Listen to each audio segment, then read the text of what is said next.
Hello YouTube, this is Neon. Today I'm going to be talking about the institutionalization of women and men who suffer from mental illness, or of the mentally ill, as it were.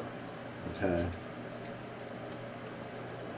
Now, one thing that the left, and I'm part of the left now, but one thing that the left has always loved to do is demonize President Reagan, or then Governor Reagan, for the deinstitutionalization of the mentally ill.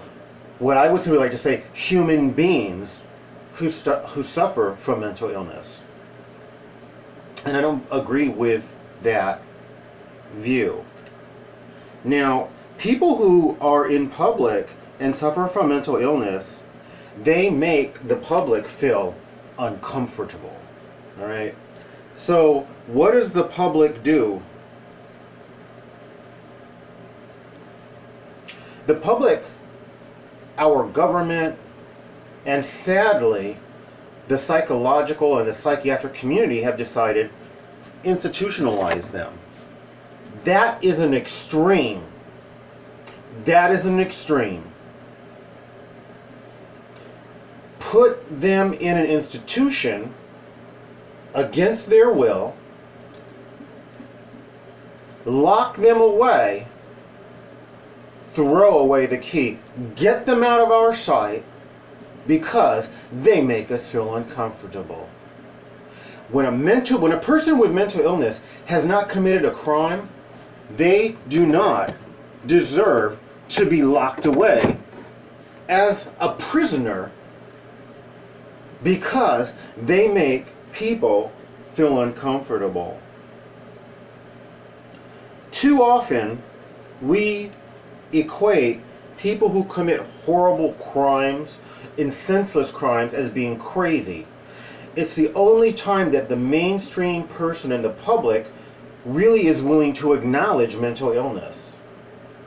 All too often, these people were not mentally ill. They weren't mentally ill. We should not equate mental illness with violence and horrible crimes. We should equate evil with these crimes. Because the psychological community will not diagnose evil people, but they will diagnose people with mental illness, so they will call them psychopaths or sociopaths.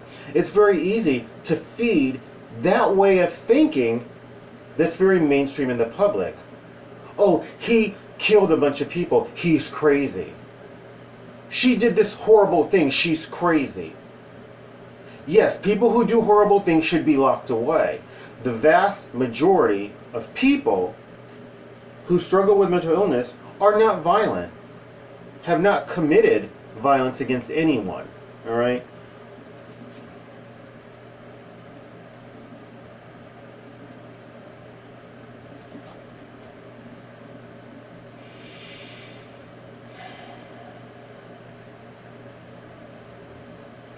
The people who struggle with mental illness are much more likely to be victimized than they are to victimize someone else. We should understand that, first of all. Second of all, we should understand that mental illness, it is an illness.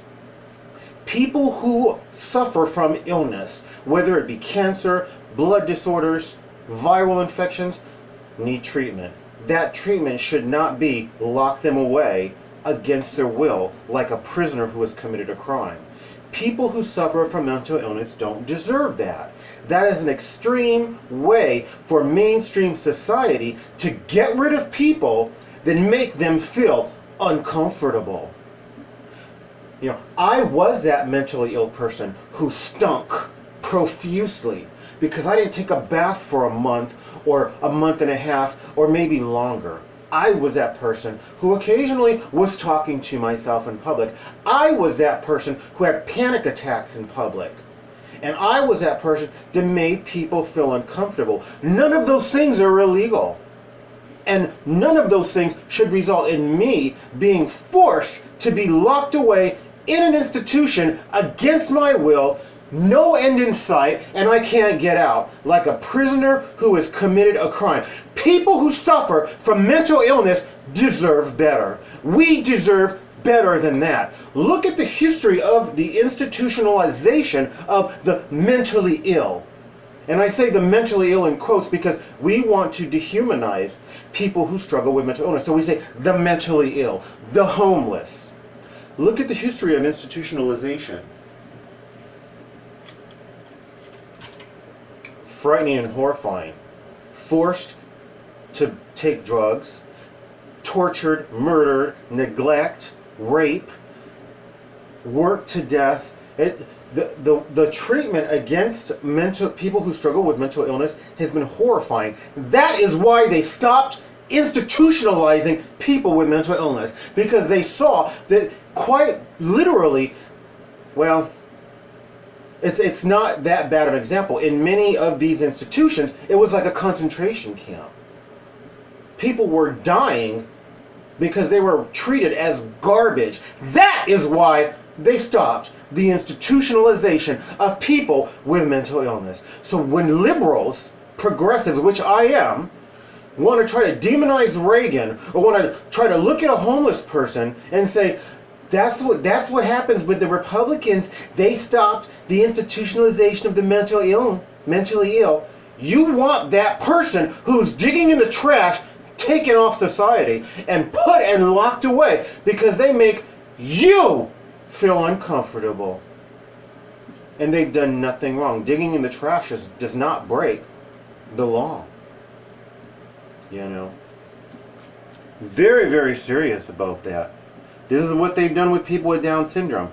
When women had the courage to say, I'm keeping my baby, before they could diagnose a child with having Down syndrome pre-birth, in utero, once they had their baby, doctors would typically say, well, let's institutionalize the baby.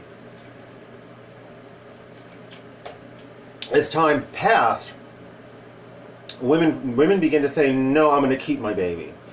And they don't want people with Down syndrome in society because they make people feel uncomfortable, perverse.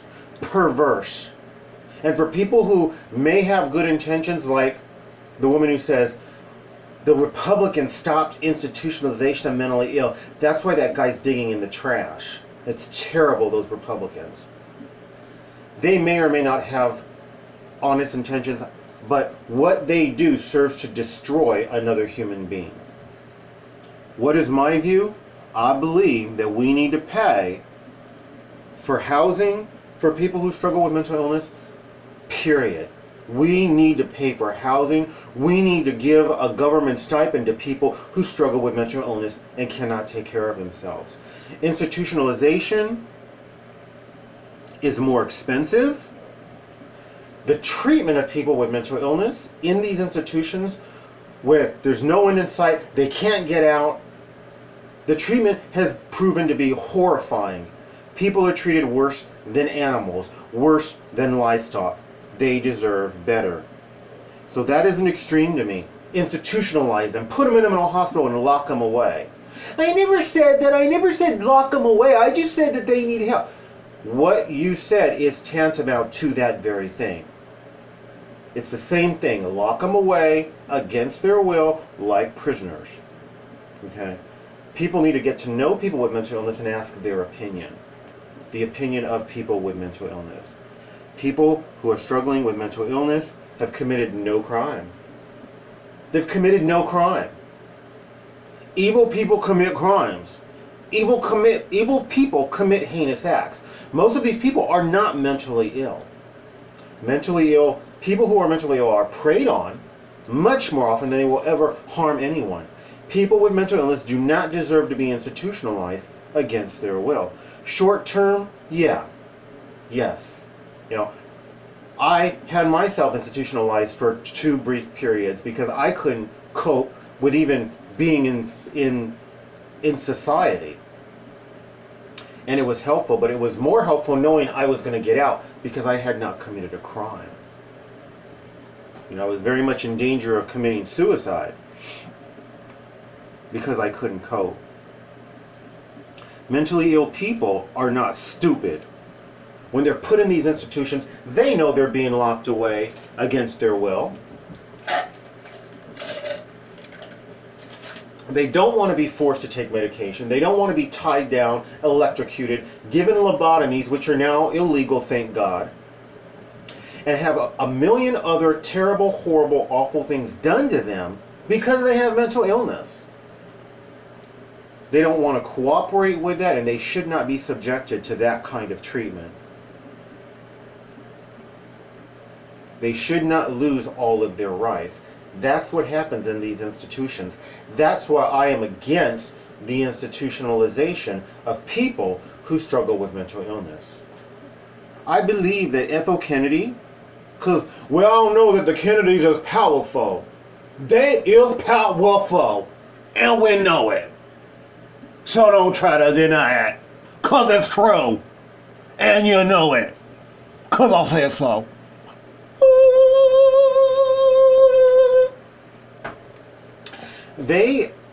I believe one of the sisters, I believe it was one of Ethel Kennedy's sisters, struggled with mental illness. I'm not sure if it was Down syndrome, but it was some kind of a genetic condition. And they decided to back up their daughter, and their daughter really lived a pretty good life. And they were proud of their sister. And I believe Ethel Kennedy has fought for the rights of people who are differently abled and people who struggle with mental illness. And I thank God for people like that. People with, first of all, people with that kind of power, because we have rights. And I would tell the left, and of course I would tell the right, that start getting to know people with mental illness and start getting their opinion, and stop trying to give your opinion as to what should be done to another human being. Because I could easily say what should be done to you, and you might not agree with that because you might know better for your life. And trust me, people with mental illness, they know better. They know better. For those few that their mental illness could be called insanity because it's that extreme, they may need short-term institutionalization. But most mentally ill people who cannot take care of themselves, they really deserve free housing. They really deserve a stipend. They deserve free talk therapy. In some cases, psych meds. But it should be a collaboration with them. They should be able to decide what treatment options they have. But they should get housing and they should get money. And institutionalizations, it's more expensive. It's way more expensive, particularly if you're going to give the person who's being institutionalized in a mental hospital a decent living, a decent quality of life. It means you have to have a good ratio of staff to patients. That's the first thing. It means you have to have a place that's built for X number of people, and they're not going to put 2, 3, or 4 times that number of people in there once the state has a budget crunch. That happens over and over again. So the first couple of years of the institution, people who are institutionalized aren't really complaining because it's okay.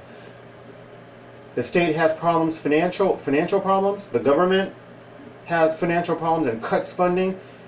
The staff gets cut. The number of inmates, which is what these institutions treat people with mental illness like. They treat them as inmates. I'm glad that word slipped in there. The number of patients winds up doubling and tripling what the institution was built for in the first place. So you got 5 people to a room, or people laying on cots, or people even laying on floors. Then it doesn't work. It's too expensive. We need housing, we need a stipend, we need talk therapy, we need group therapy, and in some cases we need psych meds. So those are my views. Very passionate about this. Very passionate. We need to not institutionalize people with mental illness. Except a small percentage in extreme cases, and that's short term. Thank God the way it is now, even in those cases, these beautiful people can still contact attorney for free and get their case taken to court so that they're not locked away against their will forever. Thank God for that. If you like this video, please like, subscribe, share, comment, commercials, recommend my videos. I know I did a lot of screaming. For those who are offended by that, I apologize for offending you. Hopefully it made you think, and hopefully it made you reconsider that position. All people are valuable, including people with extreme mental illness, as well as genetic differences. Best wishes.